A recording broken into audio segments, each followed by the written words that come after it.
नमस्कार दोस्तों, burning news में आपका स्वागत है। सबसे पहले तो मैं माफ़ी मांगता हूं कि मेरे बैकग्राउंड से आपको कुछ एक्स्ट्रा आवाज़ सुनने को मिल सकता है, क्योंकि मैं फैमिली के बीच में हूं तो थोड़ा सा प्रॉब्लम होता है। ओके, अब मैं बात करता हूं कि मेरे लिए चूँकि वीडियो बनाना ज़रूरी था, इसीलिए मैं बना रहा हूं। और जितने भी कमेंट्स आपके आते हैं, लगभग 300 से 400 कमेंट्स को मैंने 2 दिन से पढ़ रहा हूँ।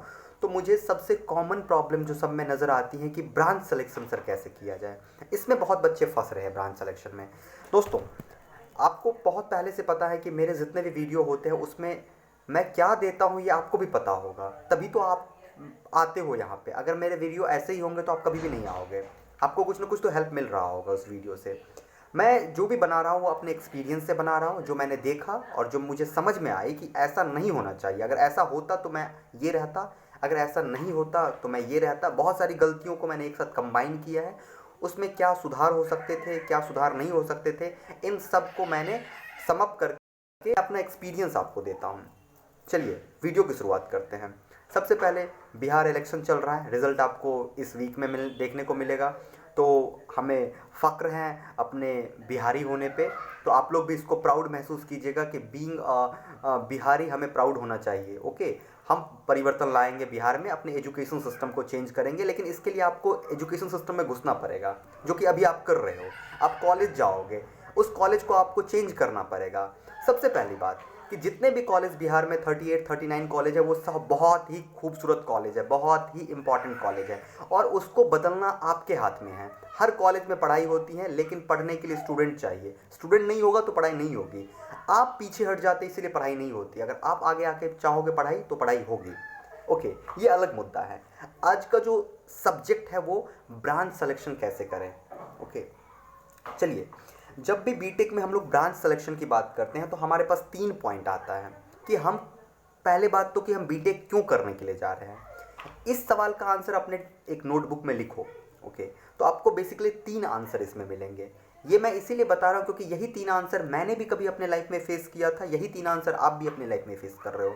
पहला आंसर कि बहुत बच्चों को सिर्फ और सिर्फ बीटेक इसीलिए करना है क्योंकि उसको ग्रेजुएशन करनी है। ओके, ये पहला कैटेगरी है। अब बोलोगे कि सर इस पहले कैटेगरी के बच्चे को ग्रेजुएशन करके क्या होगा। तो बच्चे हो सकता है एमबीए करना चाह रहा होगा, एसएससी सीजीएल करना चाह रहा होगा, बैंकिंग करना चाह रहा होगा, यूपीएससी करना चाह रहा हो, बीपीएससी करना चाह रहा हो, स्टेट पीसीएस देना चाह रहा हो, डिफरेंट जनरल कंपटीशन का प्रिपरेशन करने की सोच रहा होगा, इसीलिए उसको ग्रेजुएशन करना चाहता होगा। 10th के बाद डिप्लोमा किया है, उसका ग्रेजुएशन वैसे भी नहीं हुआ, तो वो चाहता है कि हम बीटेक करके अपना ग्रेजुएट कर ले। ओके, पहला कैटेगरी का स्टूडेंट ये है। दूसरे कैटेगरी का स्टूडेंट कौन है? जिसको पढ़ने में मन लग रहा है, उसको लगता है कि नहीं मुझे पढ़ना चाहिए, बीटेक भी करनी चाहिए और मज़ा आएगा लाइफ में। उसके बाद होगा तो हम एमटेक भी करेंगे, आईआईटीज़ में जाएंगे, जिसको पढ़ने में मज़ा आ रहा है अपने इंजीनियरिंग लाइफ को। इस कैटेगरी के बच्चे आते हैं। 2 कैटेगरी हो गया। तीसरा जो सबसे खूबसूरत कैटेगरी है, जो कि मैक्सिमम बच्चे हैं। दोस्तों, अगर आप इस कैटेगरी में होंगे तो ज़रूर कमेंट सेक्शन में बताइएगा कि हाँ सर हम इसी कैटेगरी में हैं। और ये कैटेगरी सबसे खूबसूरत कैटेगरी होता है, वो ये कैटेगरी जिसको कि डिप्लोमा पे अभी उसके हाथ में जॉब नहीं है, ऐसे अभी पास आउट हुआ है, जॉब नहीं है, तो वो चाहता है कि चलो यार बीटेक में एडमिशन ले लेते हैं, फिर तैयारी करते रहेंगे ना, और ये तैयारी के दौरान मेरे को जॉब मिल जाएगी तो जॉब में चले जाएंगे। मैक्सिमम इसी कैटेगरी में आते हैं, और ये बहुत ही खूबसूरत कैटेगरी है। इसको हम कभी ये नहीं कहते हैं कि ये गलत कैटेगरी है। तो मैक्सिमम बच्चे इस कैटेगरी में हैं। जो बच्चे पहले कैटेगरी में हैं, जिसको ग्रेजुएशन करना है, तो बच्चों आपके लिए सबसे इंपॉर्टेंट चीज़ है, जब भी आप ब्रांच लेने का सोचना तो पहला प्रायोरिटी अपने ब्रांच को देना। अपने ब्रांच को इसीलिए प्रायोरिटी दो देना क्योंकि सेमेस्टर में आपको फ़ायदा मिलेगा। ओके, अगर आपको अपने ब्रांच का नहीं मिल रहा है तो दूसरा ब्रांच भी देना आप अपने सिलेक्शन लिस्ट में, लेकिन पहला प्रायोरिटी आपका अपना ब्रांच होना चाहिए। ओके, जो दूसरे कैटेगरी का है, जिसको कि पढ़ने में मन लग रहा है, वो तो बिल्कुल बिल्कुल बिल्कुल अपना ही देना। क्योंकि अगर आपको बीटेक, अगर आपने डिप्लोमा सिविल से किया है और अगर बीटेक आप सिविल से करते हो तो आपका सिविल इंजीनियरिंग इतना स्ट्रांग हो जाएगा कि अगर आप एमटेक सिविल इंजीनियरिंग से लेते हो और ईएससी का प्रिपरेशन करते हो तो आपके लिए वो बहुत ही खूबसूरत सा अपॉर्चुनिटी होगा। क्योंकि मेरे बहुत सारे दोस्त ये काम कर चुका है और वो प्रिपरेशन किया है, बीटेक से सिविल से किया, डिप्लोमा भी सिविल से किया, और अब जब वो ईएससी का प्रिपरेशन कर रहा है तो उसे बहुत ही अच्छा फील हो रहा है, उसे लग रहा है कि नहीं उसे बहुत सारी चीज़ें आ रही है। जो तीसरे कैटेगरी का स्टूडेंट है, जो डिप्लोमा के बाद जॉब का प्रिपरेशन कर रहा है लेकिन उसको नहीं मिल रहा है, तो इसीलिए वो बीटेक कर रहा है। तो बच्चों, आपके लिए जो मेरा सबसे इम्पॉर्टेंट सजेशन है वो ये है, जो सिविल इंजीनियरिंग के बच्चे हैं वो प्लीज़ सिविल इंजीनियरिंग में ही रहना, जो मैकेनिकल के बच्चे हैं वो प्लीज़ मैकेनिकल में ही रहना, और जो इलेक्ट्रिकल के हैं वो प्लीज़ इलेक्ट्रिकल में रहना। ये तो कोर ब्रांच की बात हो गई। जो इलेक्ट्रिकल के हो लेकिन इलेक्ट्रिकल नहीं मिल रहा है तो आप ट्रिपल ई की तरफ जाना, इलेक्ट्रिकल एंड ट्रिपल ई की तरफ जाना। जो बच्चे इलेक्ट्रॉनिक्स एंड कम्युनिकेशन के हैं, ईसीई से हैं, उसको ब्रांच लेना है। तो बच्चों अगर आपको ब्रांच लेना है तो आप प्लीज़ ट्राई करना कि अपना ब्रांच इलेक्ट्रिकल का ब्रांच, पहले इलेक्ट्रिकल का ब्रांच, फिर ट्रिपल ई का ब्रांच, फिर इलेक्ट्रॉनिक्स एंड कम्युनिकेशन का ब्रांच, अगर आपको जॉब लेनी है तो। क्योंकि इलेक्ट्रॉनिक्स एंड कम्युनिकेशन से बीटेक करने के बाद आपको जॉब गवर्नमेंट सेक्टर में नहीं मिलेगा।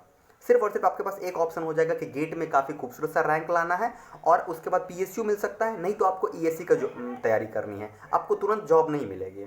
लेकिन अगर वहीं आप इलेक्ट्रिकल से ट्रिपल ई से कर लोगे तो क्या पता सेंट्रल गवर्नमेंट या स्टेट गवर्नमेंट कोई वैकेंसी निकाल दे और आपको उसमें जॉब मिल जाए। यहाँ तक क्लियर हो गया ये बात। अगला जो बात कर रहे हैं हम कि जो कंप्यूटर साइंस इंजीनियरिंग के बच्चे हो तो आपके लिए सबसे बेस्ट ऑप्शन है कि आप कंप्यूटर साइंस से इंजीनियरिंग करने का सोचें, वो भी बिहार के जो अच्छे कॉलेज है उसमें एडमिशन लेना। अगर आपको कंप्यूटर साइंस इंजीनियरिंग नहीं मिल रहा है तो आप उसके बाद जो ऑप्शन डालना वो इलेक्ट्रॉनिक्स एंड कम्युनिकेशन का भी डालना, CSIT जो इंफॉर्मेशन टेक्नोलॉजी IT है जो कि MIT में है उसका भी आप डालना। इस तरीके से आप जो electronics, electrical and computer science से रिलेटेड चीज़ है उसमें आप जाना, ओके। लेकिन जो इलेक्ट्रिकल इंजीनियरिंग के बच्चे हैं वो प्लीज़ इलेक्ट्रिकल इंजीनियरिंग पहले डालना, फिर ट्रिपल ई डालना, फिर इलेक्ट्रॉनिक्स एंड कम्युनिकेशन डालना। लेकिन बहुत बच्चे क्या कर सोचते हैं जो है इलेक्ट्रिकल इंजीनियरिंग के हैं लेकिन वो CSE सिविल इंजीनियरिंग ले लिए। तो मैं आपको कहता हूं कि आप सिविल इंजीनियरिंग लेके अपने आप को ठगा महसूस करोगे। क्यों? क्योंकि ऐसा कुछ भी नहीं है कि आपको लगता है कि बिहार में सिविल इंजीनियरिंग से बीटेक कर लेंगे तो जॉब मिल जाएगी, नहीं मिलेगी। बीटेक में सिविल इंजीनियरिंग से उतना जॉब नहीं है जितना कि डिप्लोमा में सिविल इंजीनियरिंग से जॉब है। तो बच्चे सिविल इंजीनियरिंग की तरफ भागते हैं क्योंकि जॉब लेने के लिए, लेकिन उसके लिए ये गलत डिसीजन होगा। तो आप प्लीज़ गलत डिसीजन से बचना, ओके। अगली बात करते हैं कि जब भी ब्रांच सिलेक्शन का सोचना तो पहले एक बार अपने ब्रांच को फोकस करना कि हमारा ब्रांच पेपर कैसा है। अगर आपने अपने ब्रांच में कुछ नहीं पढ़ा है 3 साल में, मैं उस बच्चों के लिए कह रहा हूँ कि जिस बच्चे ने अपने ब्रांच पेपर में कुछ भी नहीं पढ़ा है लेकिन उसको अब बीटेक में ब्रांच लेना है तो तुम्हें जो भी ब्रांच मिले वो ले लो, कोई प्रॉब्लम नहीं है। लेकिन अगर 3 साल आपने मेहनत किया है डिप्लोमा में अपने ब्रांच पे तो प्लीज़ ट्राई करना कि वही ब्रांच ले, क्योंकि इससे आपको प्रॉफिट होगा। प्रॉफिट कहाँ पे होगा? जब आप गेट का प्रिपरेशन करोगे या ईएससी का प्रिपरेशन करोगे तो जब बच्चे सेकेंड ईयर फर्स्ट ईयर के जो बीटेक के रेगुलर बच्चे होते हैं उसको सिलेबस समझ में नहीं आती है, लेकिन आपको सेकेंड ईयर में जाते ही ईएससी का और गेट का पूरा सिलेबस आपको समझ में आएगा। और ये पूरा सिलेबस समझ में आना इतना आसान काम नहीं होता है। जो बच्चे प्रिपरेशन करते हैं, सिंपल है, उसने 12th करके इंजीनियरिंग कर रहा है और वो जब उस सिलेबस को देखते हैं तो उसे यही नहीं पता होता है कि कंट्रोल इंजीनियरिंग या इलेक्ट्रिकल का ये सब्जेक्ट हम कब पढ़ेंगे। लेकिन डिप्लोमा किए हुए बच्चे को ये पता होता है कि ये सब्जेक्ट ऐसा एग्जिस्ट करता है। तो आप अगर अपना ब्रांच लेंगे तो आपको प्रॉफिट मिलेगी।